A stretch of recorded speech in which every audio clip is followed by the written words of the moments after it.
Welcome to the Z Hut.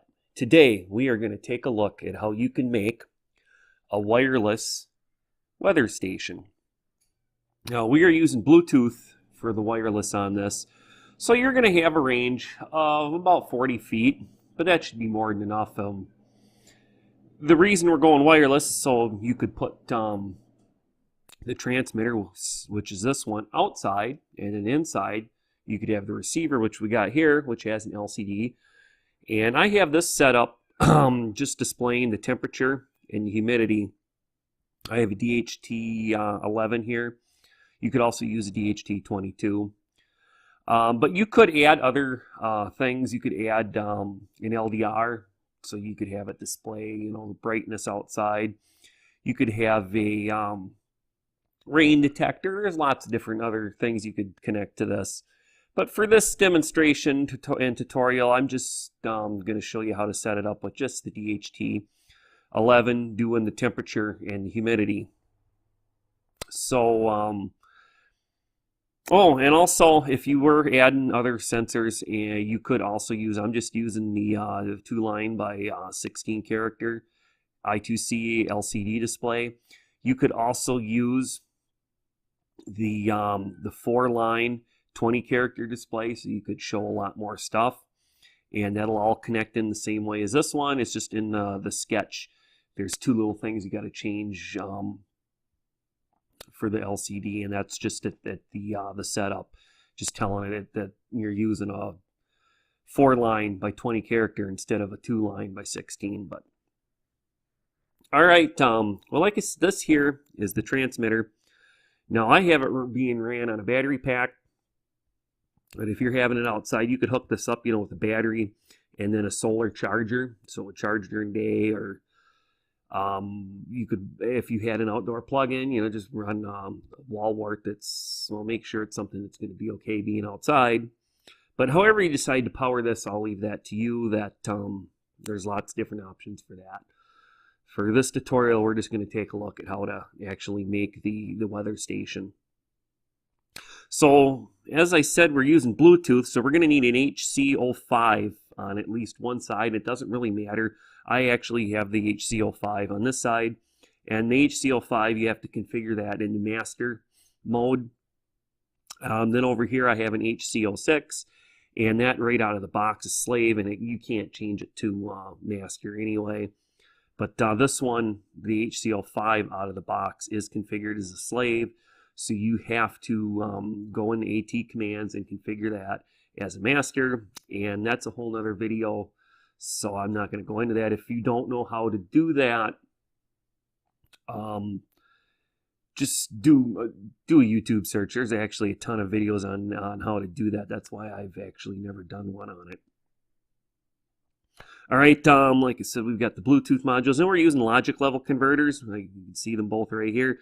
And the reason for that, of course, is because your Bluetooth module is 3.3 volt logic, and your Arduinos are 5 volt logic. So we're using a logic level converter. Some people like to use voltage dividers, but I just prefer using the logic level converters.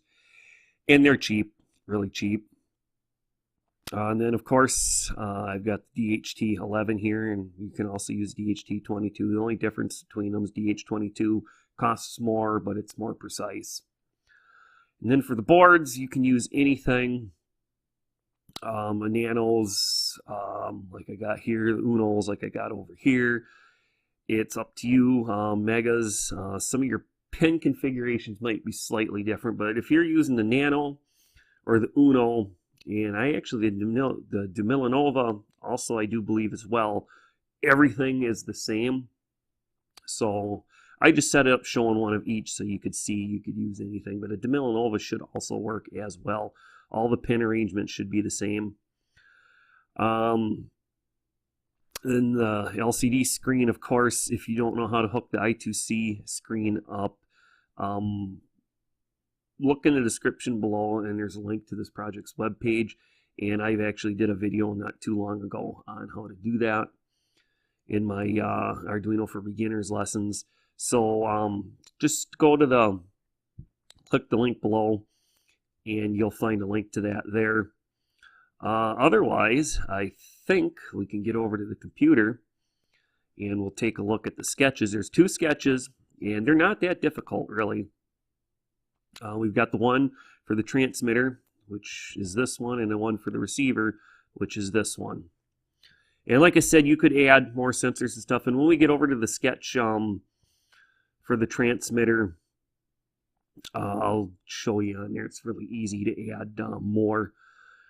So let's go over to the computer and let's take a look at we'll actually take a look at the transmitter first, the sketch for that, and then we'll take a look at the receiver.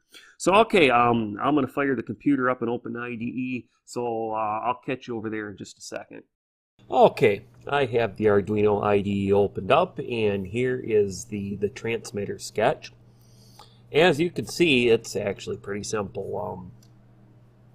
The receiver sketch is a little more complicated, but still, this is a pretty easy project to put together. So, well, the first thing we're going to need to do is include the library for the DHT, and that's the simple DHT. If you don't have the library for the DHT11, just go under your, I believe it's under Sketch, and yep, include library, manage libraries, and then under here, see if it hurries up and loads. All right, we put DHT11, and right here it's the bottom one. You can see I already have it installed, but you want the simple DHT. So I've already got that. Okay, then what we're doing is we're defining which pin the DHT11, the data pin, is. I'm using 6. You can use whatever pin you want. Just make sure you change that if you do. And just leave this alone. This only gets changed if you're using the DHT22. So most likely you're going to use DHT11. The DHT22s, they're more expensive, and they're for applications where you need a real precise measurement. So I don't think they're worth the money. The DHT11s to me work just fine. Then we need to start serial. So we're doing a serial.begin, and we're doing that at 9600. You can use different baud rate if you want. Just make sure both boards are configured the same. But I usually just leave it 9600. Actually, I haven't tried with the Bluetooth modules to see if anything else works. But I know the 9600 does, so I would just leave it there. Actually, I think you have to go into the AT commands if you change that. I do believe you do have to change it on the board. So just run a 9600 out of the box. They should be configured for that. So now down in the void loop, we get set into bytes here for storing the values from the temperature and the humidity from the sensor. So then what we're doing is we're doing a DHT11.read, so what we're doing is we're reading the temperature and humidity. Don't change this. You take anything out, it won't work right.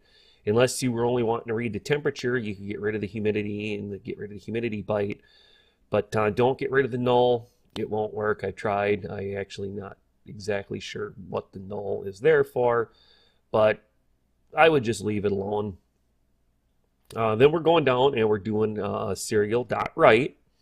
Don't use .print or print line. Use a serial.write, and we're printing that value that we just read from the temperature from the DHT11. So we're serial writing that. Then we're delaying for 1 second to give it time to go through the other board. You'll see why when we get over there why I'm using the delays. Then we're doing a serial.write, and we're doing the humidity. And then we're adding 200 to that value. And we're doing that for, you'll see in a minute here when we get over to the receive. It's so that we can send both these values and figure out which one is what's being sent. Because the temperature, that's going to be, you know, if you're getting a reading of 200 C on your DHT11, you better be smearing barbecue sauce on yourself because you're cooking. So I just did the plus 200 because the humidity is going to be at full rain, saturation is going to be 100% humidity. So we're going to get a value of between 200 and 300, and that's how we're going to pick it out over in the receive. So hope that makes sense to you. Then I'm just doing another delay of 1000. Now, I would actually recommend if you were setting this up outside, you don't actually have to have a reading every, well, this would be every 2 seconds. You could probably do this like every 10 seconds. So what you do is you leave the first one alone. Leave the first value here, leave that at 1000. But then maybe if you wanted, you know, this to only do a reading every 30 seconds, just add a 2 and a 9 there and add it together. That equals 30 seconds. So that's what I'd actually recommend how to do this, because the receiver isn't using delays in there. It's when it receives the humidity number. That's when it refreshes the LCD. So it doesn't do anything when the temperature comes in. It just stores the value. But then when we get to the humidity value, when that comes in, then it updates the LCD screen.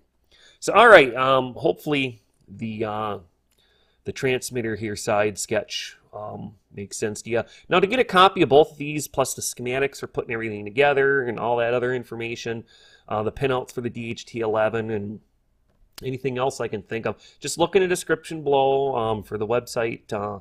It'll be the page for this project, website page for this project. So click on that and it'll bring you there, and you can copy paste this into your Arduino IDE, and you don't have to type it all in. So all right, well, I'm gonna switch over to the RX sketch. So see you there in just a second.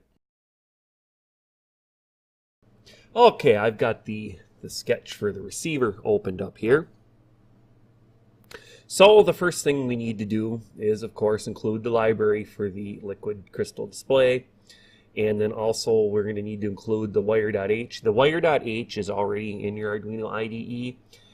The liquid crystal I2C, I do believe they finally added that. Just do like we did for the DHT11, go under sketch and manage libraries. If for some reason it's not there, just go to the website, because I will also have a link to the video I have on just how to hook up, connect to your I2C screen, and to find the address in case it's different. If you're using the 16 character by 2 line, it's probably going to have the address I have in here. But if you're having any problems finding the library, just go to the website and you'll find the link to the how to set up the LCD screen. And in there, I actually have a link to where this library you could download it from, because originally it wasn't included in the where you could add it through managing libraries, but I do believe they've added it. So okay, and next right here, don't mess with this unless your LCD screen, the address don't work. Most likely this is going to be the address of your screen if you're using the 16 character by 2. If you're not using that, it is going to be different. If you don't know what it is, don't worry. Like I said, just go to my website and I have a tutorial, a video, and it'll show you how to find this out. It's actually a sketch that once you hook this all up, you just run the sketch and then it'll print out on the serial monitor. It'll tell you the address, and then you can just change that right there. Otherwise, leave all this alone. Change nothing. Then we're setting here 2 integers to store the values that are incoming, the temperature and humidity, the values that are coming in. Then we're going to move down here into the void setup, and we're doing a serial.begin. And then we're doing the print everything on the screen. I'll go into this down here a little more, but we're just well, first we're doing the LCD.begin, and we're initializing right here. If you were using a screen, the 4 line by 20 character, you need to change this to 20 and this to 4. Otherwise, you know, we're using the 16 by 2, so leave that alone. And we're just doing an LCD clear just in case something was on there for some reason. And then we're just setting it, we're printing the temperature, and we're printing the temperature and humidity and everything. It's all going to be zeros, but it's going to, once you plug this in, it's going to take, you know, like the 20-30 seconds for it to get the readings in and start displaying. So you'll know that it's at least working until you get the values. I hope that makes sense to you. You could actually eliminate this. You don't really have to have it. I mean, you could, all that right there could be eliminated. I just put it on there. I liked it that way. Let's just put it that way.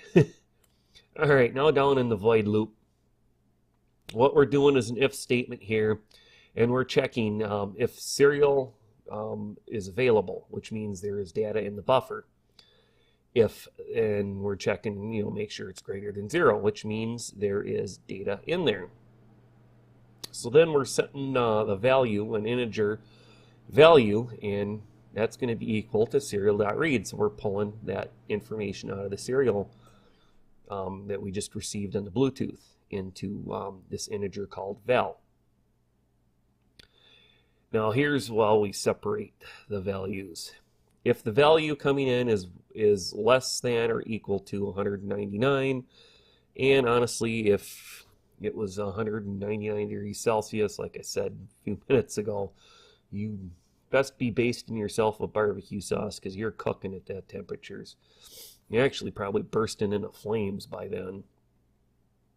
So what we do is if we have a value that's less than 199, it's just setting that to the temperature. That integer we started up at the top there, so we're just setting the temperature equals the val. Otherwise, we're doing an else if the value is greater or equal to 200. And like I said, with the humidity, it's going to be the value that's coming in from the transmitter is going to be between 200 and 300. So what we're doing is we're setting the humidity, that integer that we set up at the beginning, and we're making that equal value minus the 200. Then we have the property humidity reading. So it'll be a humidity between 0 and 100. And it is possible to get a 100 on this. It's going to be like if it was foggy or it's raining, and you're going to have 100% humidity. So then what we're doing is we're clearing the LCD screen, and then we're doing the set the cursor, and then we're printing the word temperature, and then we're setting the cursor, we're printing the C for Celsius, and then we're setting the cursor, printing the word humidity, and then setting the cursor, then printing the percentage symbol, then we're setting the cursor, and we are actually printing that value temperature. And then we are setting the cursor again and printing the value of humidity. Every time that a value comes in, that's a value for the humidity, the LCD screen clears and resets. And the biggest reason I did it this way, I just reprint everything, is if we get a negative temperature, or if you get like your humidity goes up to 100 and then goes back down, the LCD screen is going to have numbers on there, because if you go from 100 to 99, you're still going to have a 0, or actually no, I think it would be the 1 that would be on there. So it'd say 199. So it's just a simple and easy way to do it, and you're not even going to notice it. And it's only going to be happening every 30 seconds. And the only way you can really see the LCD screen's been resetting is if you kind of look at it from a really side angle, you'll see a flicker. Otherwise, looking straight on at it, you aren't going to notice anything. And then we're just doing a delay of 100. Just keep things running smoothly. It's not going to mess with any of the incoming readings. When the reading comes into the Bluetooth, I mean, it's stored there. It don't matter where it is in the sketch. It just stores it until we do the serial.read. Well, that's all there is to it. I hope everything made sense to you. And like I said, go to the website and find the link to that below, and you can get you can copy these sketches to paste them in if you don't want to type them yourself. But just remember, if you start getting errors, I actually did a video on this. Sometimes sketches, when you copy them off a website and then paste them into your Arduino IDE, you're going to start getting errors, and a lot of times it's these quotation marks from copying it and pasting it into the website by me, and then you copying it from the website and pasting it back in the Arduino IDE. Sometimes these quotation marks and some of the other things, they get accidentally identified as special characters, so they're slightly changed, and it don't recognize them. So if you start getting errors, check that first. Otherwise, watch that video I did. You do just go to my channel. You'll find it easy enough. All right. Well, I hope you found this information useful. You did, please give me a thumbs up. I appreciate it big time. And like I said, all the information, go to the website, you'll find everything you need. So I would like to thank you for joining us here at the Z Hut today. I hope you have a great day and have fun building.